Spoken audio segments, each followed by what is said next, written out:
En los límites del bosque, la calma se rompe con un rugido que hace temblar la tierra. Una criatura colosal aparece frente al aventurero de armadura negra. Pero lo que sigue, nadie lo esperaba. Sin miedo, Momon enfrenta al llamado Rey del Bosque. Entre golpes y rugidos, el aire se llena de poder, y lo imposible se vuelve realidad.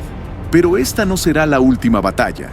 En las sombras de la ciudad, una amenaza aún más oscura se levanta. Cuerpos sin vida vuelven a moverse. La noche se tiñe de rojo. En medio del caos, el Caballero Oscuro alza su espada, decidido a enfrentarse a la muerte misma. ¿Quién es realmente este hombre? ¿Y hasta dónde llega su poder? ¿Quieres saber qué pasa después?